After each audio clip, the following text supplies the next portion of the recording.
Okay, so you're going back into this place where, there was this assassination attempt. They hit you. Headshot. You survive. Yeah.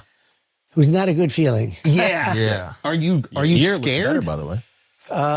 No, I'm not scared. I have an attitude. It's interesting. It's sort of, it is what it is. Does that make any sense to you guys? You do what you have to do. I felt it was important to go back. A lot of people, I guess, agreed with me because it was over 100. I think they said 108,000 people in the end. That's a lot of people. Super Bowl. And I had no guitar. If you have a guitar, it's easy. When you don't have a guitar... I thought you said Qatar. Yeah, I have guitar. I do have that. They like me very much. But I don't have a guitar. Yeah, you have the guitar, yes. So anyway, but that was it was amazing. I mean, I like it when somebody like Elon, who has a lot to lose, is willing to do what's right. Yeah. Some people know it's right to do, and I'm not just talking about endorsements and all, but they don't want to do things because they're...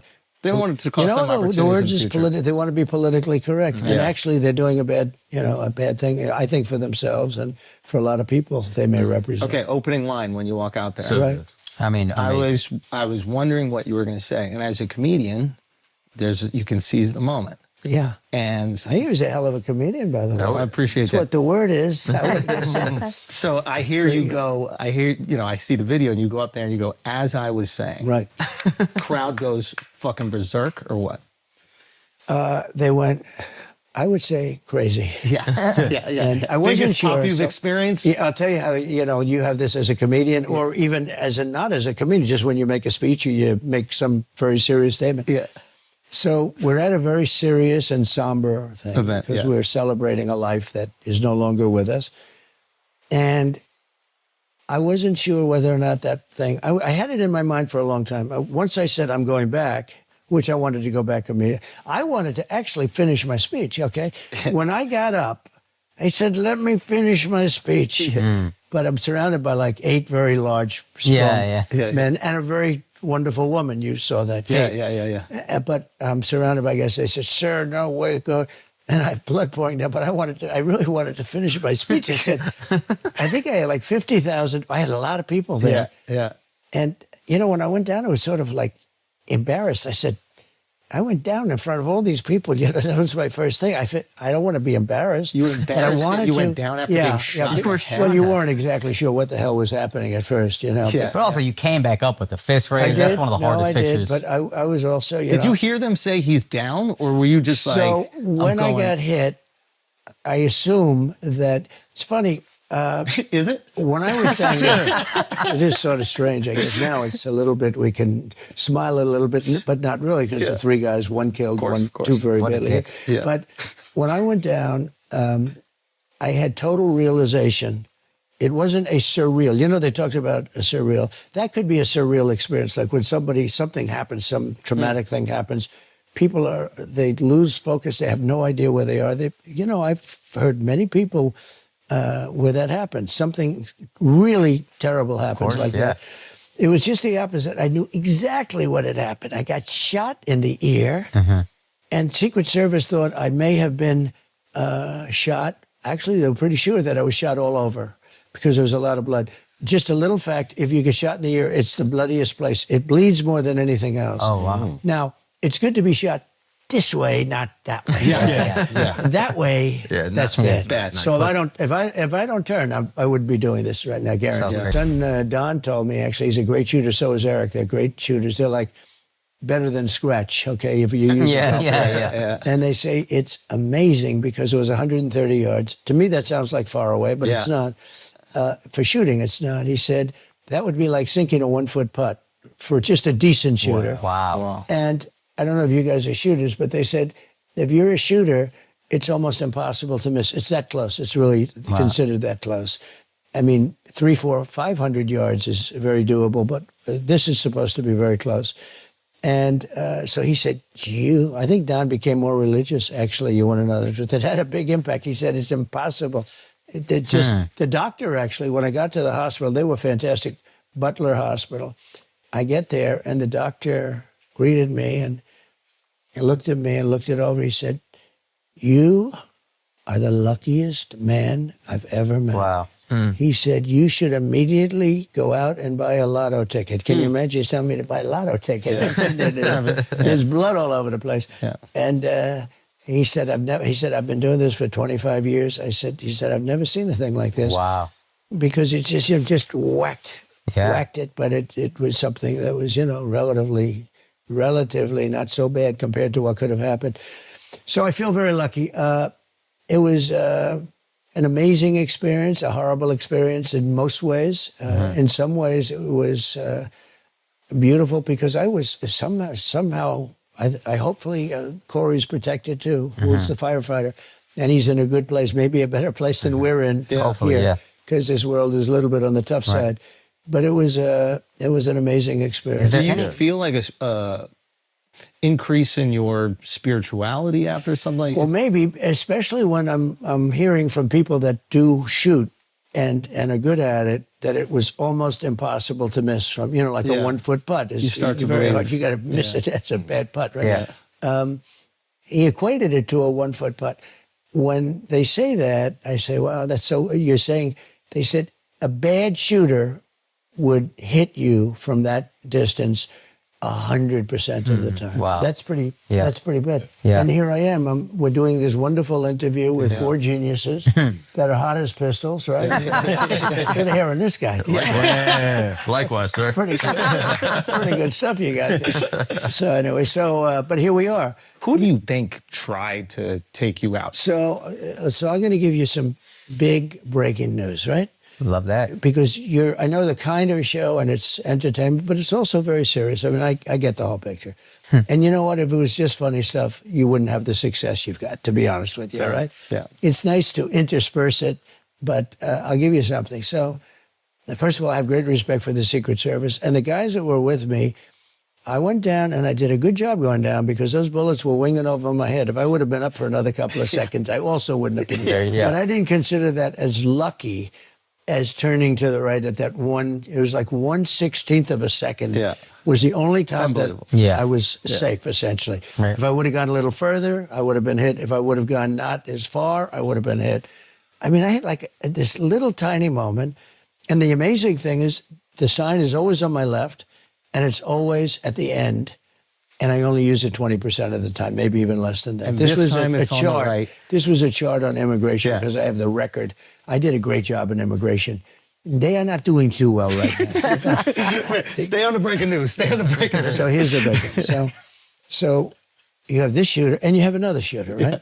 So this shooter had 3 or so cell phones. The FBI's never gotten them opened. Wow. The other shooter, 3 apps, they call them. And I believe they were foreign-based apps, from what I understand. Oh, wow. They haven't opened them, and they're foreign-based. And, you hear all about Iran, because I was rough with Iran, but I want to see Iran do great. Yeah. But I want to stop all the killing and all this. And I was rough on Iran, and they supposedly have a hit on me. In fact, I think it takes great courage for you people to be interviewing me, because it could be now, Yeah. They Well, could we be didn't know that now. before we got in here. No, before. if you would have known that, you might not have done this. Yeah, exactly. In fact, this is a good way of me getting the interview to be short. Exactly.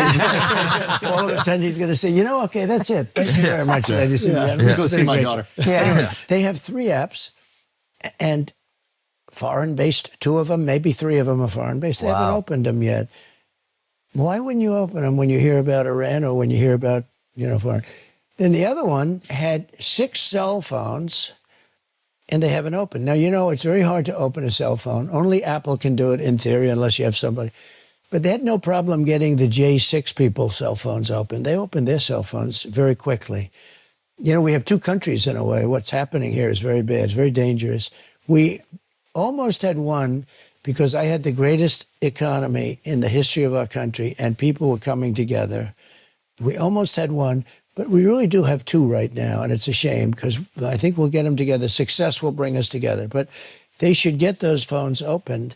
And, when there's an assassination attempt on a former president who's now, I'm proud to say, leading in all the polls against the Democrat, I don't know which one is running. You don't know what the hell's going on. I'm the only one that had to run against 2. I run against 2 Democrats. But this is a first. We create a lot of firsts. Usually you run against somebody. Here I run. I had the debate. I was way up on him. Yeah. And then they say, oh, let's put this is like with Dana White, a fighter. So you're fighting, and the one guy's getting killed. And they say, oh, that's okay. Let's put in another fighter to finish it off, okay? And you're fighting and say, hey, wait a minute, I have a brand new fighter in here. WWE. I spent $150 million on beating Biden. And then all of a sudden I hear that they're going to overthrow him. It was a coup. I mean, it really was. But I would like them to open up these apps and find out what's in there. And so he had six cell phones. Who has 6 cell phones? Mm-hmm. Having 6 cell phones is weird. I have cell phones. If I ever have 2, it's like a lot. Yeah. He had 6 cell phones. Why does he have them? And why haven't they opened up those cell phones? So if you had to and guess. It's different. You know, if you're a drug dealer, I think it's terrible in many ways, but I guess from another standpoint, Apple, the primary group, people buy those phones because they will never open them for any reason. But they got them open on J6. You know, they opened up their phones, but they don't open. And this is big stuff. This is an assassination attempt. And it could involve other countries. Right? There was that San Bernardino shooter that they hacked. The FBI was able to hack into the phone. Apple didn't give it up, but they were able to There are hack in. some people in the world, very few, that have an ability to sometimes be able to hack in. Got it. Very rarely, actually. Yeah. It's an amazing thing when you think that with all the genius, you almost can't do it. But Apple has a key, and the key is open. I mean, they can do it immediately. Yeah. But they don't do it, and they don't do it, and that's one of the reasons that, like, I hate to say it, drug lords feel very confident that they'll never be exposed, and they use their cell phones, their Apple phones, and maybe it's that way with other companies. I don't know. They have Samsung, they have other companies, but it's very hard. Apple's very strong on that. But when it comes to the assassination of a president, leading candidate, former president, all that, I think the rules have to go out and they have to open those things and they have to find out. And in terms of national security, some people would say you have to either punish Apple or you have to get somebody that can do it. But in terms of national security, so the one guy has 6 phones, lots of messages to people. Who are those people he's calling when he's hiding behind a bush? So if you had to guess, I'm sure obviously you've thought about this a lot. It's an assassination attempt. If you had to guess, who do you think is responsible? These are great questions. What the hell? I don't get these questions from the fake news. Rosie O'Donnell's been asking Like this. Deface the Nation. They have the woman on Brennan. She's on Deface the Nation. She was terrible with the way she handled J.D. Vance, who did a great job the other night. He did a great job. But I don't get questions like that. Did you ever hear of the show? Deface, ladies and gentlemen, it's Donald Trump on Deface the Nation. It's called Face the Nation. They hate me. No, they spend millions of dollars. They would name a show that? Oh, I see. You didn't hear of it. That's good. They spend millions of dollars on the name CBS. Yeah. And then I come along and I say it's Face the Nation. Well done. Or Meet the Fake Press. Meet the press. You're good at this. I say Meet the Fake Press. Yeah. And they spend all this money, and then I say it once, and it goes to millions of people. Yeah. But no, they are fake. But some of these questions are much better. Well, thank you. I appreciate that. I'm honored. Much better. You still haven't answered, though. That was the best dodge of the question. That's your second best dodge in your life. You almost charmed us out of it. Trying to get out of it. All right, fair enough.